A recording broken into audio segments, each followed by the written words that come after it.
Namaskar and welcome to Daily Global Insights, episode 285. A shout out to our viewers to like this program so it can reach its maximum potential. Today is Saturday, the 27th of November, and here's what is happening around the globe. World Health Organization to debate the dangerous South Africa corona variant with many mutations as gloom takes over across the world. Is it really that bad as it being portrayed? And what is this new name? Omicron. To know all this and more, let us join our co-host Sridhar Chittialaji. Sridharji, what do you make of this new mutant from South Africa, sir? Is it originating only there? Are other countries also affected? Should we all collectively start worrying again, or what is the reality? Namaskar. Good morning to everybody on this Saturday edition of DGI. Good evening, good morning, good afternoon, wherever you are in the world. Yes, I think if the name is correct, it is the Omicron virus suddenly detected in South Africa, and it is supposed to have concurrent multiple mutation capabilities with adverse reactions possibilities. They detected and analyzed it in one human being based on the research brief that has been given by the South African doctors and research scientists. But South Africa alone is not the place that this has been seen. There is a case now reported from Belgium. There's a case in Hong Kong. There possibly is a case in New Zealand. The fact that this is now, visible across geographically very dispersed places. Remember, we still have rising cases in China, and China is containing it, or China is very limited information is flowing from it. Based on all the things that people are alluding to and reporting, it is something that one needs to be careful and cautious about, and also worry, cause for worry, because it seems to get through the immune system of the current vaccine protocols. And it has this mutation capabilities, which means it is not that easily contained. So, which makes everybody to take caution. Already you have seen reaction from some parts of the world, including India, where they have at least temporarily banned flights from at least 7 African nations. And that has been followed by UK and some of the European nations as well. And Europe already is in the middle of a rising wave, fourth wave. This only means that they are even contemplating, further stringent measures, which is not accepted by the people. So while that goes on, the vaccine manufacturers are already at work on this. But it is this ability of this virus to mutate and get past and get through the immune system is what is causing concern for the scientists around the world. And for what it's worth, if you can get a booster shot, go ahead and get it. Also, flu shots are being recommended this year for the American citizens and people living in the United States. So I encourage everyone to take flu shots also. We have to wait and see. You have to place your trust in the scientific community on their ability to be able to come up with effective vaccines and ride it out. Collectively, the world has to ride this thing out. And United Kingdom has banned flights from 6 African nations on the new variant fears. And like Sridharji said, that it is now reared its ugly head in Hong Kong. And we have to wait and see how this plays out. This is not something that needs to be taken lightly. At the same time, we should wait for accurate information. So we will keep you posted. In fact, that was one of the reasons why we decided to do this special broadcast on Saturday. We have another follow-on at 9 p.m. IST in about an hour from now with Major Madan on a different topic. So stay tuned. Let's go on to the next news item. China says it notes JP Morgan chief regret over his CCP remark and asks market not to hype it. Sridharji, this is a great world fast, sir. Well, I think that it is JB Diamond, has been briefed by his internal communications team, because he's not that easy a man to be restrained. the fact that he made his statement, and then there was media hyped it up. So obviously, there were several tweets on this specific topic, and I also tweeted basically to say there's one particular person in the world who uses data as a mechanism to express his views. So he expressed his views, which is effectively to say using two dates, which is 2021 and 1921. The JP Morgan is 1921. So, and it continues. So he went on to use that as a comment, and that obviously, has some connotations because JP Morgan has a footprint in China. They have a Chinese dedicated executive for the China operations. So obviously some reverberations. But the fact that he has expressed regret and China has made it a point to accept it and basically say, let's move on, just shows the power of JP Morgan, and it also shows the power of Mr. Diamond, by way of his ability to exert influence globally, including through China.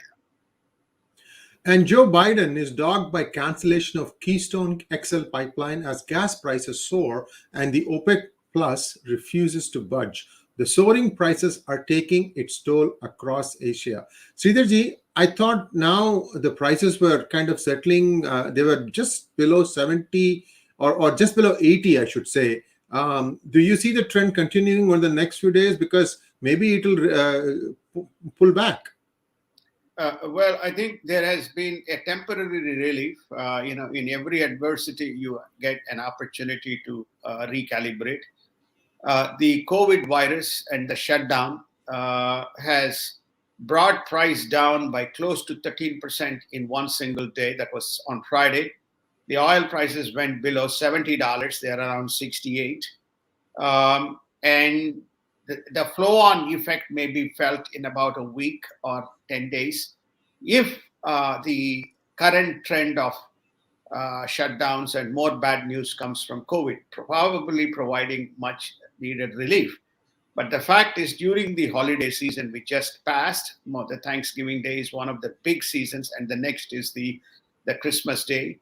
So you find that during that period the prices have hiked, and then across Asia, which is reliant on the fuel to tool their economies, including the airline travel during this Christmas and the onset of January, which also Chinese New Year and so on, did not augur well, because the reason is that the economies are finding the headwinds arising from that. So we need to wait and see as to whether this is sustained and whether the prices will remain below 70, or you will see temporary aberrations and prices going up. On OPEC Plus, they will not have any holes, and they're not going to listen to Mr. Biden. So there is now a new concern. Now, if there is another strain that is running, amok, would that affect economies around the world who are struggling with financing the climate project? I mean, there is a fight for existence, and then we are all saying that, oh, it will be great if we can get these climate control things in place. Do you see that getting affected, Sridharji? In countries which uses common sense and practicality as tools in approaching this issue, you will begin to see some recalibration. They are not going to sink the economies by throwing money at the climate when people need to be cared for today before getting into tomorrow. So we may see recalibration or delaying of some of the efforts. As you rightly pointed out, we have COVID, we have inflation, and then we have the new COVID virus and potential shutdowns. All this needs to be accounted for. Vaccines needs to be funded, and new vaccines need to be funded to make sure that the population and people are cared for and accommodated. Now, will you allocate additional capital in these circumstances towards very specific COP26 programs? The answer is no. Possibly barring United States. Because United States, you have advocacy and activism. So they may continue. You remember, $550 billion is already allocated in this budget to be soon passed. If at all it is passed as is by the Senate, it is still taken up in the Senate discussion. So one has to apply common sense in managing this, especially when economies are trying to revive, and already Asia is seeing the headwinds. And Siberia coal mine blast kills at least 52 miners and rescuers. Sridharji, what happened in Siberia? One more blast in the Russian mine. There was a buildup of the methane gas deep down. And there has been hue and cry around the safety and security measures that needs to be in place. And then that was, is that the case or not the case? We don't know. The investigations are in early days, but a significant mine blast, one more mine blast, and a lot of lives lost, and more to come. Now, the important thing that one needs to factor in here is that Russia will continue to mine for various things, including for coal, because now it has a new client in China. So what happens to zillions of dollars which others are funding when these two puffing bellies continue to puff coal remains a big mystery. But you can see even the accidents don't deter the continued pursuit of what each of these two countries plan to do. Sridharji, is it too cold for canaries to hang around in Siberia? I would think so too, Sree. US lawmakers arrive in Taiwan for the second trip in a month to the island nation as Biden seeks channel to Xi's inner circle. I'm trying to read something between the lines here. And to know more about it, of course, I'm not going to miss an opportunity to trumpet my own product. And this does explain what that particular news item said. I feel vindicated in many ways, Sridharji, and you should too, because you're the one who kind of encouraged me to do the research and write this fictional book. That whatever we are predicting, well, like clockwork, is happening. Well, when we use data-based approach rather than advocacy versus activism, or advocacy and activism, always data wins. There are data, and there is data, and there is data. One can suppress it as much as one wants. One can twist it as much as one wants. But eventually, it is the data-driven model that defines both actions and outcomes. That is what we are seeing in this case here. So, viewers, just a little of context, because you may or may not have seen some of the videos that we put out of Elmer Yuan. So the palace intrigues in China, according to Elmer, are that Jiang Zemin, who was the premier about 15, 20 years ago, he wanted to have his handpicked successors to come. And something somewhere went wrong, and Le Kang lost out to Xi Jinping. And I think this is the person that the United States is trying to reach out to. Maybe, I don't know. Sridharji, your thoughts? Well, it's interesting. I don't know whether Elmer mentioned, he's much more of an expert, notwithstanding, I've spent a little bit of time in China as well during those. Hu Jintao, who was supposed to vote for Li Keqiang, suddenly twisted and gave his consent to Mr. Xi Jinping. Rest is history. So what you're seeing here is Biden is obviously one can connect 1 + 1 and make it 3, or 1 + 1 and make it 0. Right in his household, he has a very strong footprint who has direct access into the upper echelons of the Chinese power brokers. So therefore, they are trying to see whether they can reach whosoever they can. So there is a hard and soft play in managing the Chinese influence around the world. And the Philippines will not remove a dilapidated Navy ship grounded on an atoll in South China Sea, its defense chief stated, rejecting Chinese demand. China had blocked Philippines' supply vessels to the ship in South China Sea. I think this is the first time this news is breaking out. So perhaps you can give us a bit of a context on this, Sridharji.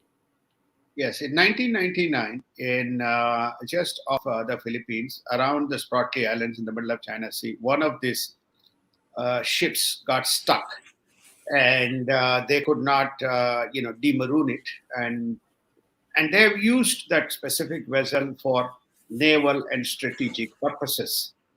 And that ship has remained right in the center of South China Sea within the Philippine territory, not too far from Spratly Islands, which is contested. We have given detailed sessions, separate sessions, dedicated sessions, where we have talked about Scarsbury Schools and the Philippine contention, constant and persistent contention with the Chinese. So the Philippine ships, cargo vessels, regularly do supplies to this and make sure that the naval um, forces which are there are looked after. Now, suddenly, the Chinese began to block the supply lines, creating a confrontation between Philippines and China. And both nations stood their ground. In came the ASEAN summit when Mr. Xi Jinping addressed ASEAN online, and he was trying to persuade and woo the ASEANs to be much more proactive with China. In the process, made concessions to the supply lines have resumed, but the issue is lingering right at the back. So this is not the one area of contention. They have contention with Brunei, etc. But this particular one is this maroon ship. Maybe in Monday edition, we'll show the picture of where the ship is and what the ship looks like. Absolutely, sir. And as always, you have to admire Sridharji for remembering things that happened 20 years ago. I don't remember what happened 20 hours ago. Europe looks to bolster Indo-Pacific ties as Cambodia hosts two-day visual, or I should say virtual, ASEM, Asia-Europe meeting. Europe sheds China-centric approach and is attempting to find new ways. A little late, but I don't know what to say. Sridharji, what do you think? Better late than never is what I would say. So I think it's important that you really needs to take an active footprint, not just in Asia and Indo-Pacific.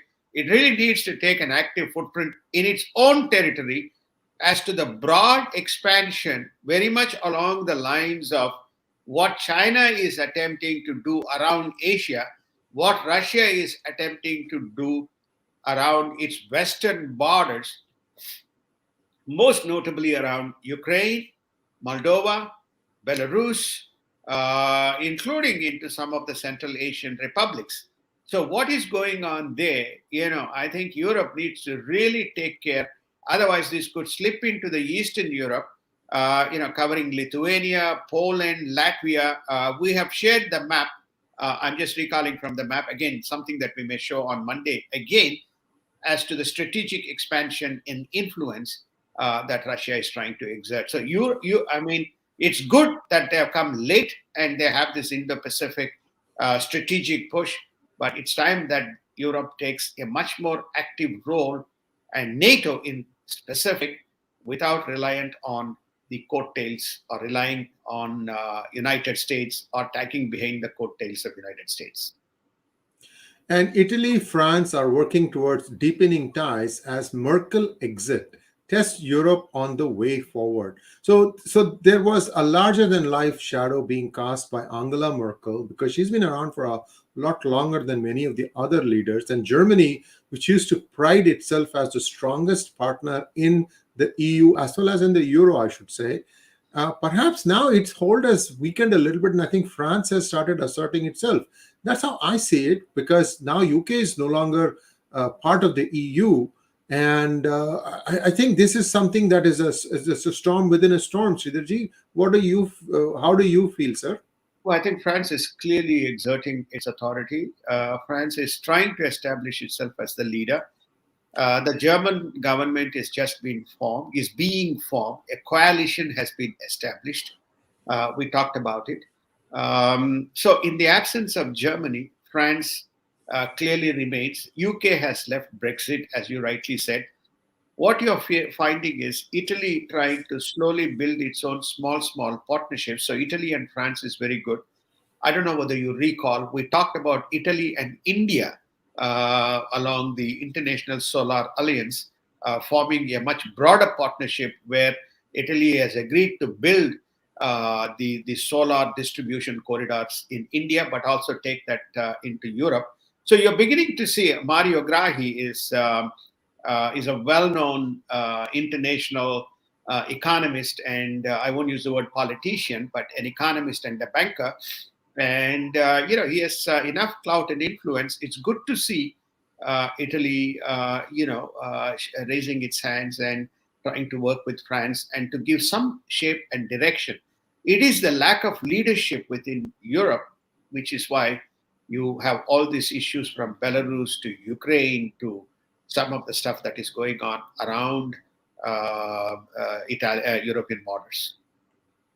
And Ukraine president says the coup has been thwarted by Kremlin backers, and Kremlin denies its role. The other Russian proxy, Lukashenko, tells migrants at Polish border, go. 2 planes bring back migrants from Belarus to Iraq. So first off, there was a coup attempt in Ukraine, and Kremlin means, I think, Russia. Yeah. So let's take it one by one, sir, perhaps because there's a lot that happened in that one particular statement. Please lead us through it a little bit slowly. Yes, indeed. This is the triumvirate: Russia, Ukraine, Belarus. And Belarus, borders with Russia as well as it is adjacent to Ukraine. First and foremost, there has been a coup attempt by Kremlin using internal political forces within Ukraine. The current Prime Minister of Ukraine has been successfully able to thwart, and these coup plotters have been neutralized. Okay, so that to that extent, Ukraine has won the game.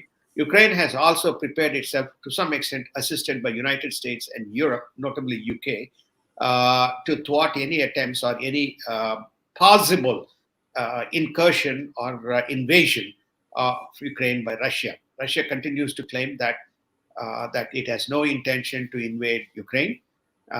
It made that statement as well, asserted that statement to the US diplomatic representative when they had that conversations. So that's one part of the game that Russia is using its covert methods to exert influence. On the other front, which is namely the Belarus is also being supported by the Russians. So what does the Belarus president do? He's egging on all these illegal migrants, or migrants as it's called. To me, they are refugees who have come in and sought refuge. They are not migrants. They have not migrated to the nation. They have either landed by planes supported by Turkey and Belarus itself, and they've landed and they've been egged on by the Belarus president to cross the border into Poland and Lithuania, most notably Poland. So therefore, you have that specific issue looming. The important message here is some of these same Iraqis who landed in Belarus have returned back to Iraq, recognizing that there is a potential conflict. What this means is that whatever we have been saying and whatever the news agencies are reporting is absolutely correct. There is an attempt from 3 countries, Yemen, Syria, and Iraq, to have refugees gushing through Belarus into Europe. It's really regrettable that because of a pandemic, many countries and sometimes even groups and communities are resorting to mischief. This is not the way you're going to conquer the virus. And if the way this thing spreads, it's going to affect everyone. And why do you want to go and harm innocent people? I don't know. I can only appeal to somebody's feeling of dharma, the right over wrong. And that's all we can do in this. Beyond that, we can shut yourself off from seeing people, which many of us have already done. But there's a limit to this, and it's very, very regrettable. France says several police were injured during an unrest in Martinique and Guadeloupe, resisting vaccine mandates and protocols. One can understand the fact that people have been hemmed in for 2 years. I don't know how you can enjoy what used to be life before and still be not vulnerable to some of these viruses, which again people are still not willing to accept where it originated from. Sridharji, isn't that like a precursor for doing anything about this virus? Well, I think that is, you have hit the nail on the head. There is no attempt uh, to go to the source. There is no attempt to figure out how it is getting disseminated into different parts of the world. But suddenly something pops up, they report, and then they try to give you an analysis. There is tremendous reluctance on the part of the global community to blame China. There has been 3 or 4 attempts by WHO to get to the lab and figure out the source and cause and how this could have spread from the Wuhan lab. China gave in, then suppressed, prevented access, and basically monitored heavily the research and the investigation. And there was a power change in the United States. Everything diluted, and we don't need to call until 2020 and January, maybe 2021. We used to call it as Chinese virus or COVID 19. Now we have begun to name this as, with Greek alphabets, and we continue to chase the tail without figuring out how this whole thing is formed. So what you are raising is very, very true, but there is no attempt and there is no consent and consensus, because China has a strong footprint in WHO, has a footprint in United Nations, and there is no global leadership in a unified. They have no leadership. Forget the anything else. Just on this matter, forget human rights. Forget every one of those. On this COVID situation, the world must unite. 5.2 million deaths as we speak. 5.2 million deaths. People can go back and look. Is there any single incident or set of incidents where 5.2 million people globally have lost lives because of a single event? COVID is the only event. Why it cannot be contained? Why it's called a pandemic? Because it can happen anywhere in the world, and it can spread from anywhere in the world because people travel. That is the giganticity of this issue, but there is no attempt to solve this problem, sir. And the US is vulnerable to electromagnetic attacks from adversaries such as China and North Korea. Sridharji, this is Providence. My next book, I haven't named it yet, is about electromagnetic pulse and how it can be used as a weapon. And what can I say? I mean, karma. Go back to December and January 2020 and 2021. There was some kind of an attack in one of the Nashville AT&T towers. There's a huge blast. There was various theories being floated around, including how the blast could have been caused. Then go back last quarter of and third quarter of 2020. Look at some of the power grids that were affected in United States. Probably rather than myself, you can go and find the truth yourself. In fact, EMP first reared its ugly head on a cruise ship in the high seas, 2010 or 2011. Guys, there's so much happening in the backdrop. I mean, it's scary. That's all I can tell you. At the same time, there's one country that doesn't play by the rules, and it does get away with, I should say, literally murder, because that's what it is. If it's proven that the source of the virus, wherever it is. Anyway, let's leave it at that point. Florida governor wants removing communist rebels from terrorist list is a serious mistake as the world attempts to plunge into socialism. What now? The progressives are working off of a list of people that they want to allow into the United States. What has come in, sir? They want to support their comrades from Cuba, Venezuela, and other parts of Central America Okay, they think that they are just comrades, fighting for suppression and rights and so on and so forth. So it would be a grave mistake to remove these people who have plundered and who have used oppression as a tool to reign in power, to be excluded is DeSantis's point. Remember, again, from within United States and in United States, one state or two states raising voice on many of these issues, which may come back and haunt the world later, and that's coming from Florida and Texas, notably Florida. And no one in the world is speaking about the challenges that arise as a result of these fascist leaders who have created havoc and who continue to survive and sustain. And Biden is restarting Trump era immigration policy. A lot of damage has already been done, says a labor union president. Sridharji, what choice does the US government have? That was the only option available. I think now it has to be done again. And why is this union labor president complaining, Sridharji? Some people seem to have completely lost the perspective on what has been the United States of America for over 200 years. What you're witnessing is an internal battle between the progressive Democrats who want to rule the roost of the Democratic Party versus the historical support that Democrats have enjoyed amongst labor unions, which is fair wages, fair rights, etc., etc.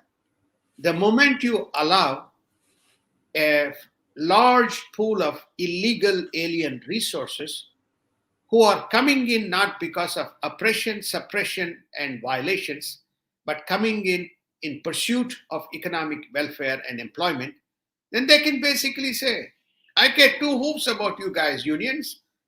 $15, I'll work for $5. So it cuts right into the core theory of the labor unions. So the labor union fellow is saying, hey, you are saturating and flooding this country. We're all going to lose jobs because those guys will work for $5. They are not citizens. They are not, we can't enforce.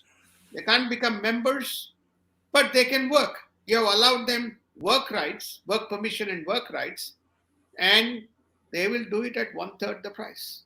So this is the irony within the Democratic Party. This is what the labor union president is saying. If you continue at this rate, there will not be all this new labor comes in. So which is the reason why there's a significant amount of people, at least one conclusion one can draw as to why people are leaving jobs. And India is set to get 6 Rafale fighter jets with India-specific enhancements in the next 2 months. Indian Navy's 4th Scorpion-class submarine has been commissioned, strengthening its capabilities.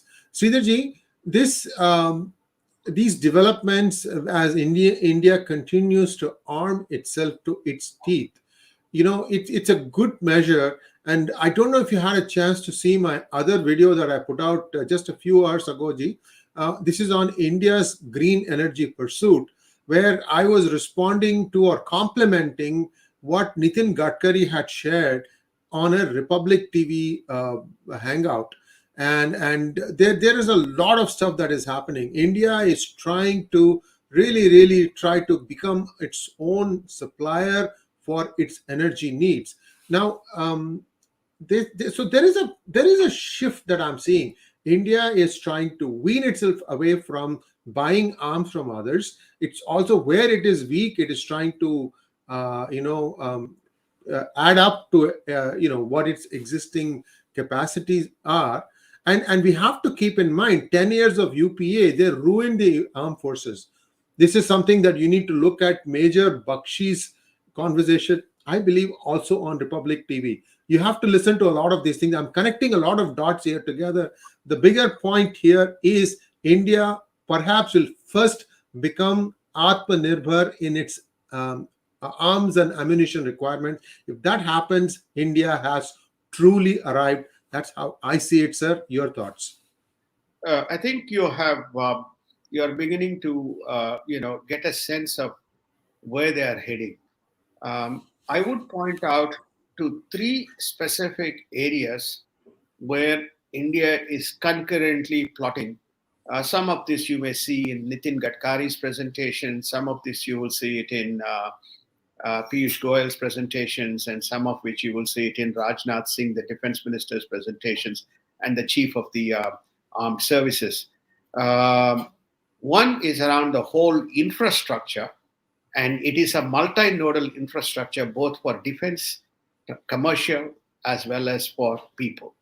Right, so there is everywhere there is infrastructure being built, from roads to highways to airports. That's one big area where India is saying we are ready.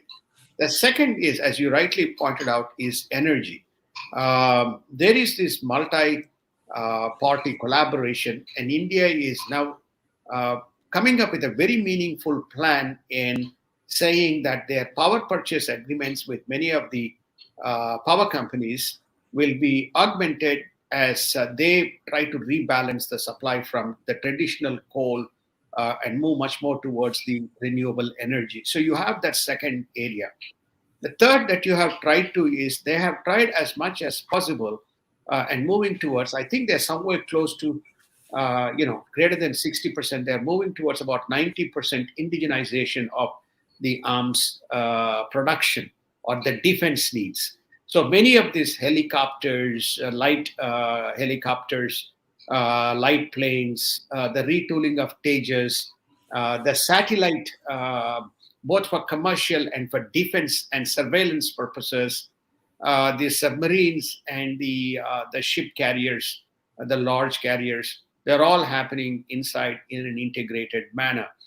I was, without going into the details, I listened to a presentation in 2016, December, by some of the industrial people who are actively engaged and involved in this defense indigenization of the production activities.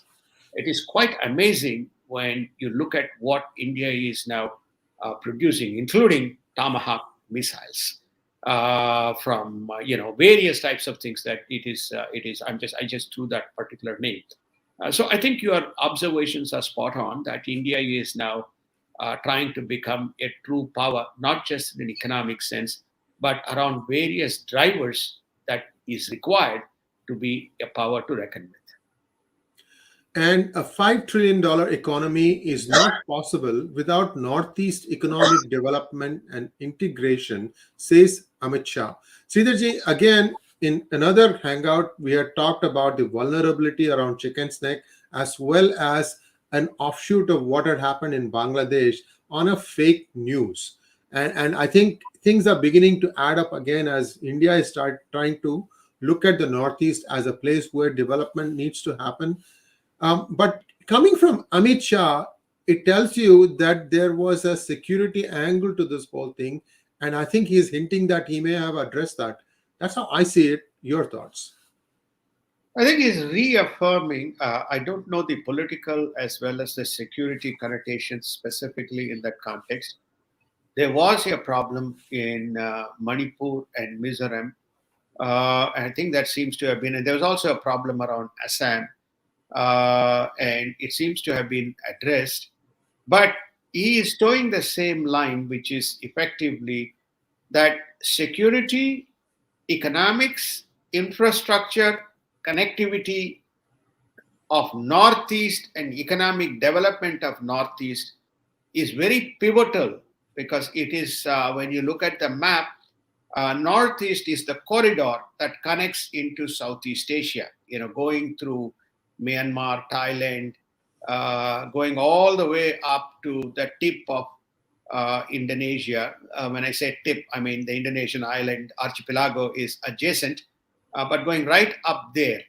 One of the days we will do a show which is what is the actual GDP makeup, and people will be surprised, pleasantly surprised, when you put the northeastern states together, and why the upliftment of the GDP is very essential with infrastructure and connectivity, so that it becomes a very strategic conduit. They've done a lot of things, but they do recognize this chicken neck problem, which China has been flushing both directly and also by needling and noodling unnecessarily Bhutan. But we will touch on this. And India to resume international flights from the 15th of December. There is a little bit of a clarification that is coming out today, not sure yet. But as of today, officially, like as of this minute, this news is still valid because I am flying and there is no issues. I mean, okay, my flight is different. This is for all flight. They were going to open it up. I don't know if there has been an update on this, but I think officially it is still true. Sridharji, have you got any update on this? I think they're trying to toe the line of international decisions around some of the African nations which have been identified as vulnerable and still need to be addressed. So I think that is what they're looking at. But having said that, having recently traveled to India, I think India does have a very good protocols in place right now. It doesn't matter when you land in India, your nose is noodled and your what you call PCR or active PCR, rapid PCR or RT-PCR test is taken. And by the time you get to your hotel or your home or somewhere, within the few hours, you get your result. You have to give a local telephone number by which they can track you. They will know they have it in the record. They don't accept a US number or probably an Australian or an Asian number. Then you need a reference number. They obviously have your passport details. So I think that this tracking mechanism will continue if they determine that some adverse outcome was as a result. Then you will be called and sought and quarantined. So I think they are put in place. But they're taking the additional layer of precaution by saying temporarily, let's stop the stations. And the Tatas are in discussions with states to set up semiconductor units at $300 million each. Sridharji, that investment sounds a little low, on the lower side. Should that not be higher number, Sridharji? Semiconductor, sir, you are an expert in this specific domain. So the story is that semiconductor fab plants, each of them, have a limited shelf life and cost minimum $1 billion to set up. And it can go upwards depending on the type of chip that is being fabricated. Having said that, you have to look at India's PPP, dollar parity relative to the capital warranted. So if I use $1 billion, $300 million sounds reasonable in terms of dedicated specific purpose chip manufacturing by the Tata attempts. But so to me, three important messages. One is Tata is in it. Two, they will put very sound industrial fabrication plants that is, given Tata's enviable record. I don't believe the dollar is a specific issue. It's just making sure that they get these three states to toe in, allocate them the land and move forward. Well, that brings us to a close of today's edition. Be there. We'll be back on Monday again, and I might not be able to be on that news, but Sridharji will be on there. And as always, we need your support. Please do like, share, and subscribe to our channel. Have a great weekend, and namaskar. Namaskar. Thank you, and have a wonderful day. Look forward to seeing you all. We may also have a market session, but we will let you know the market summary, which we do usually on Sundays. But Sundays, right? Yeah. I'm sorry, I should have mentioned that. Yeah, there is a market summary also on Sunday. Yeah. Thank you very much, Sridharji. Namaskar. Thank you. Namaskar. Have a good day.